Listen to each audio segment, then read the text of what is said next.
प्रदेश मंत्रिमंडल की बैठक आज माननीय मुख्यमंत्री ठाकुर जयराम जी की अध्यक्षता में संपन्न हुई।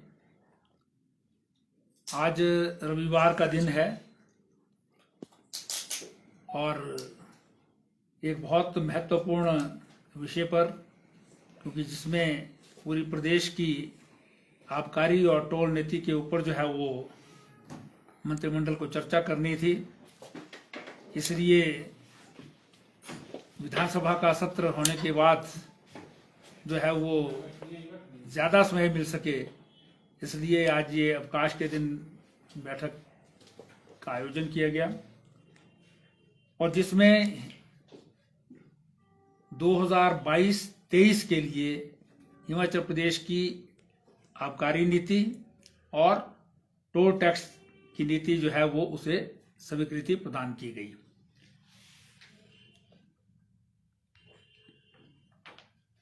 इस फाइनेंशियल ईयर में 2022-23 में जो आबकारी नीति जो है वो तय की गई है, उसमें 2131 करोड़ का राजस्व आने की जो है वो टारगेट के रूप में जो है वो तय किया गया है। ये 2021-22 की जो कलेक्शन है उससे 264 करोड़ रुपया 264 करोड़ रुपीस जो है वो अधिक है। मतलब इस वर्ष के का जो रेवेन्यू है पिछले वर्ष के रेवेन्यू के मुकाबले पर जो टारगेटेड है वो 264 जो है वो हायर है। और इस आबकारी नीति में 14% की जो है ग्रोथ जो है वो एक्साइज रेवेन्यू में जो है वो रखी गई है। इसे कह सकते हैं कि भी envisages 14% growth in state excise revenue.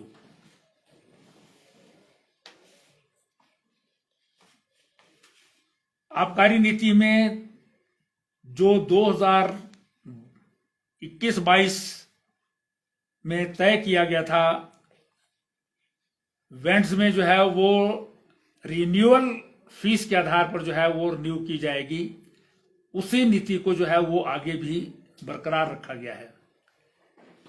इस वर्ष रिन्यूअल फीस जो है वो 4% जो है वो रखी गई है। मतलब ग्रोथ होगी 4% से कम जो है वो रिन्यूअल नहीं होगी पिछले साल के ऊपर। मुख्य रूप से जो है ये इसलिए रखा गया है कि इससे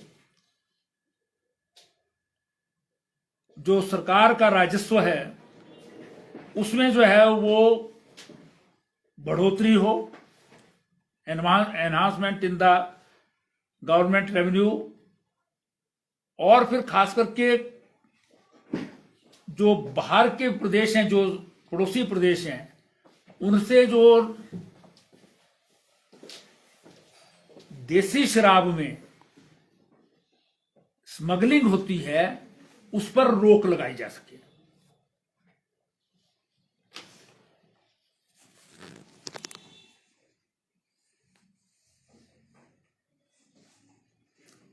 बहुत सारी जो है इसमें कुछ चीजों में कमी की गई है, कुछ चीजों में बढ़ाया गया है। पेनल्टीज जो है वो स्ट्रिंजेंट की गई हैं। उसमें जो बड़े बड़े गोदाम जो हैं वो L2 L13 में होते हैं, उसमें जो है वो लगाए जाएं, CCTV कैमरास लगाए जाएं। और फिर जो हमारे बॉटलिंग प्लांट्स हैं, डिस्टिलरीज हैं, ब्रूअरीज हैं, उन पर जो है वो अलग अलग जो है वो कुछ चीज़ों में रेवेन्यू टैक्सेस कम किए गए हैं, कुछ चीज़ों में बढ़ाया गया है। और ट्राइबल एरियाज में टूरिस्ट जो है वो ज़्यादा जाएं वहाँ पर, उसके लिए जो है वो अलग अलग जो है वो पैरामीटर्स जो है वो एक्साइज पॉलिसी में तय किए गए हैं।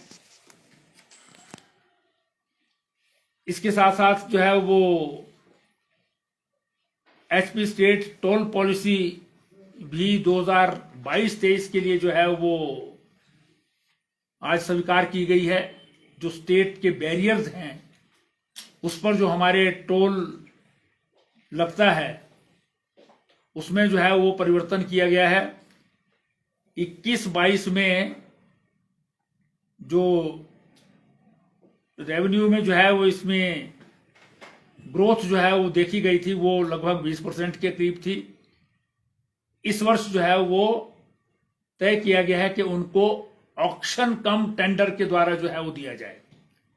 पिछली बार ये भी रिन्यूअल के द्वारा हुआ था, लेकिन ओवरऑल जो है वो इस पॉलिसी को देखने पर जो है वो मंत्रिमंडल ने ये तय किया है कि इस वर्ष जो है वो रिन्यूअल के बेस पर नहीं वरन टेंडर या ऑक्शन के आधार पर जो है वो टोल जो है वो लिया जाएगा।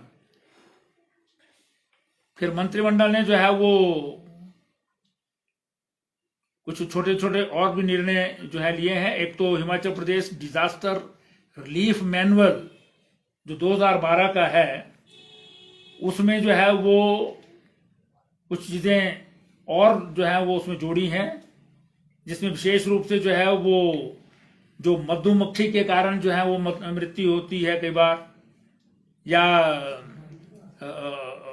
ये हॉर्नेट्स जो होते हैं उनके कारण होती है। फिर जो है वो आपके दुर्घटनाओं के कारण जो है वो मृत्यु होती है, जो कोई डूबने के कारण या फिर जो है वो कहीं व्हीकल्स के एक्सीडेंट के कारण, चाहे वो लैंड में हो चाहे वाटर में हो या एयर में हो, इन सब के लिए जो है वो प्रोविजन नहीं था पहले अपने जो है डिजास्टर रिलीफ मैनुअल में। उनको जो है वो मंत्रिमंडल ने मैनुअल में जो है वो रखा है। इवन जो है वो डॉग बाइटिंग उसमें है, लेकिन बंदरों की बाइटिंग भी जो है वो मंत्रिमंडल ने जो है उसमें रखी है। तो इसी प्रकार से जो है वो एक और निर्णय में 11 पद 1 लाख तहसीलदार राजस्व विभाग में सीधी भर्ती के द्वारा जो है वो पब्लिक सर्विस कमीशन से जिसकी भर्ती होगी उसको भी मंजूरी प्रदान की है। तो मुख्य रूप से जो है वो आज की ये बैठक जो है वो एक्साइज पॉलिसी को जो है वो स्वीकृति प्रदान करने के लिए जो है वो रखी गई थी। उसमें डिटेल्स जो है वो सारी जो प्रेस नोट जारी किया गया सरकार के द्वारा उसमें डिफरेंट जो उसमें निर्णय लिए गए हैं अलग अलग विषयों पर पॉलिसी के अंदर, वो प्रेस नोट में दिए गए हैं। जो मोटी मोटी बातें थी मैंने वो आपको बता दी। सर लिखकर सस्ती होगी कि महंगी होगी सर इस पॉलिसी के बाद? इससे जो है सस्ती होने के आसार हैं। पिछले साल का लक्ष्य था सर, वो हासिल कर लिया गया। हाँ, पिछले साल का लक्ष्य जो है वो शायद उससे ऊपर हम जा सकते हैं अभी, क्योंकि 31 मार्च तक है।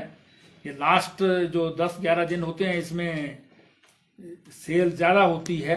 संभावना ये है जो व्यक्त की गई है कि जो टारगेट तय किया गया था उससे शायद ज्यादा होगी। तो उसी को ध्यान में रखते हुए जो है वो इस बार 264 करोड़ का जो है वो एनहांसमेंट जो है वो उसको एनविसेज किया गया है।